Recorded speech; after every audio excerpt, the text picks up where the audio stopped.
Hey there YouTube, this is SGM4306 back with another video. A video that one of you I know is greatly anticipating, well hopefully more than one of you.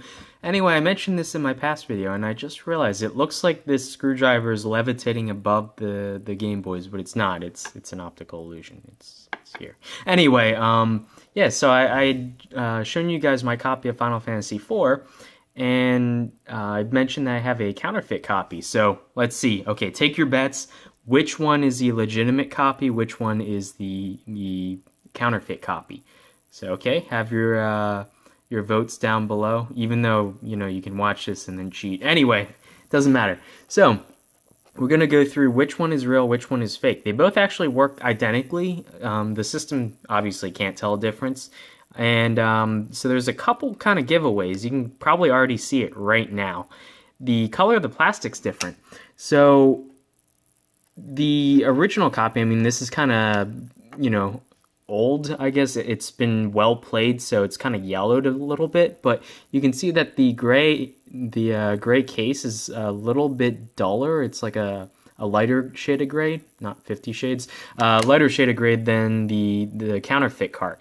And you notice that, so the Game Boy Advance logo that's inscribed into the plastic is actually larger on the counterfeit copy than the legitimate copy. And it looks kind of sloppier, like, I don't know, maybe they got it from a JPEG or something online. I don't know, it doesn't look right. It's a lot deeper and it looks like cruder almost. And the plastic itself is quite a bit thinner. I mean, like, you can squeeze both of the carts, but the one on the right is kind of thicker plastic. I don't know, thicker, but stronger, better plastic. You can see even the way that it's molded. There's like, there's seams. It's not a very smooth mold, as I am out of focus. So you can definitely tell pretty easily this one's rougher, this is a counterfeit, this is a real. So for purposes of demonstration, left is fake, right is real for this entire video. So yeah, going on to the back, we can see that the Nintendo logo looks cartoonish almost on the fake copy. Everything else kind of matches in terms of like the text itself, but not the font. And you can see it's like really crudely stamped in or something, the way it's molded. It's really kind of shoddily done. Let's see. Other than that, as I noted before on the label, if you turn it to an angle, this is E3. It's stamped actually into the plastic layer of the label.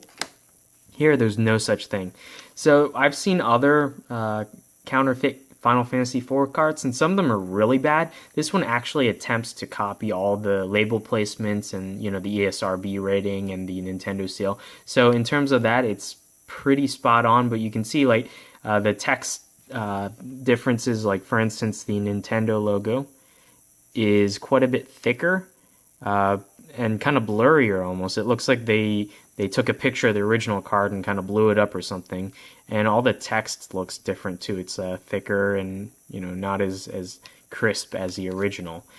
In terms of the actual logo itself, they're pretty close. I mean, in terms of like the main picture, so it's kind of hard to tell just from that. But if someone handed me both these carts and told me they would give me one of them for like really cheap, it would be pretty obvious that this one here is legitimate. Something's just not quite right on here. So let's open her up. So they both use a tri-wing screw, so you'll need a tri-wing screwdriver to open it. Or if you're tricksy, you can get by with a flat head of a, right size. So yeah, here's the two carts. Let's slide her off. So first thing I can tell is the actual legitimate cart slides off real easily. This is a rough fit. It's kind of stuck on there and not so great. Let's see. Yeah, you can see already the inside. There's some markings. The plastic is ABS, for instance. There's a cutout for what would have been the battery backup on some games, but all the top cart covers have that little cutout just in case they need the SRAM back saves. This one, you can see there's like sprue remnants from the plastic casting. It's really not that great. And you can see even this screw, I never even, I think I opened this once before and I did not do this. The screw is, stripping the actual thread inside the plastic. That's how cheap it is. So yeah. Next up, refocus. You could see the main difference.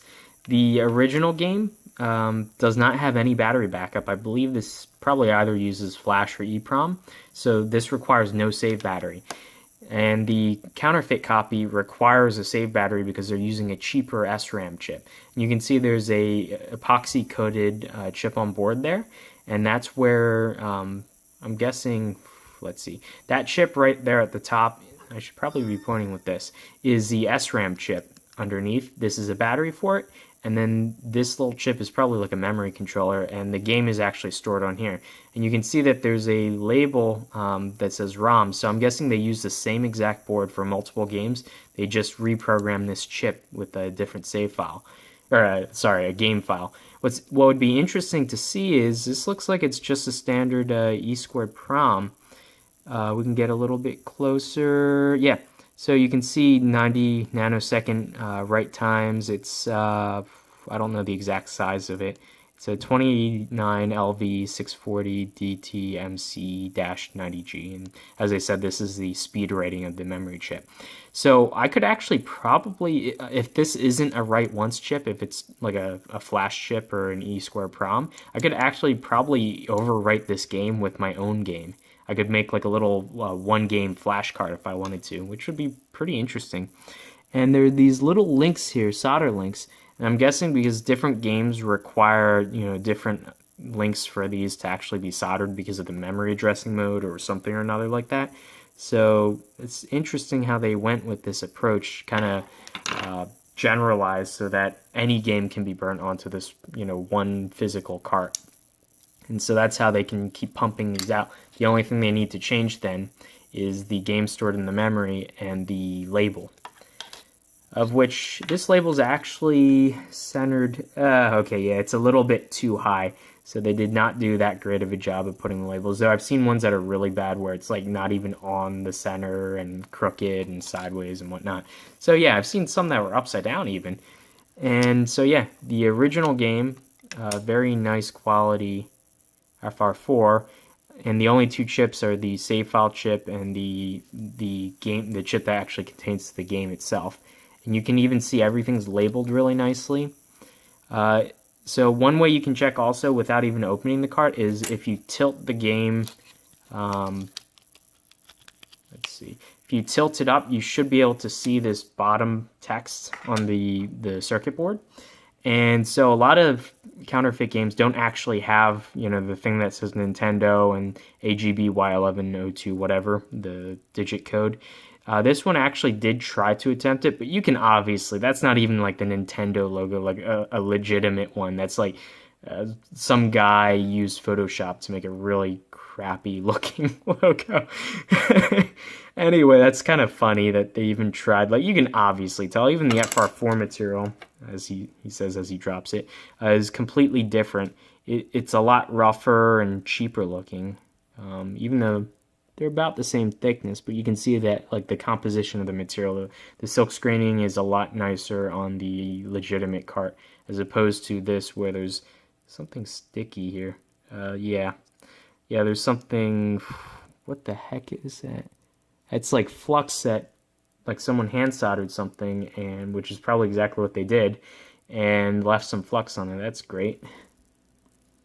Yeah, so pretty obvious if you couldn't tell what the legitimate copy is and what the fake one is. Not all of them are that simple, and a lot of times these sellers, you have to be careful. They'll use stock photos of like, a real game, so you have to be really careful.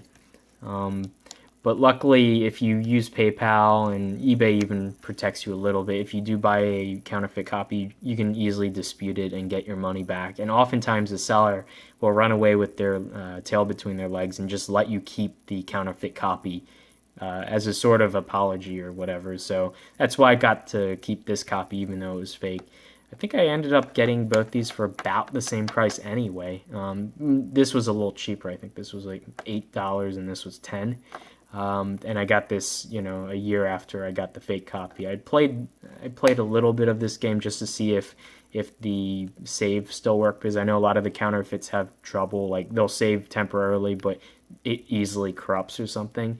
And this one hasn't corrupted so far, but I'm still not going to trust it very much. I'd still rather use the original legitimate copy, of which you can see the label's a little bit yellow, but I'm not too bothered by that. Anyway, so that's just one thing to spot if you looking at Game Boy Advance games. A few things to look out for in terms of the label, the case, and then if you look in on an angle, you can just barely see. You can just see that silk screening. And if it looks funny, if it looks off, then you know it's not real. So yeah, hopefully you guys enjoyed this quick video. I rambled on for 10 minutes already. Okay. Anyway, I gotta get going. I'll see you guys later.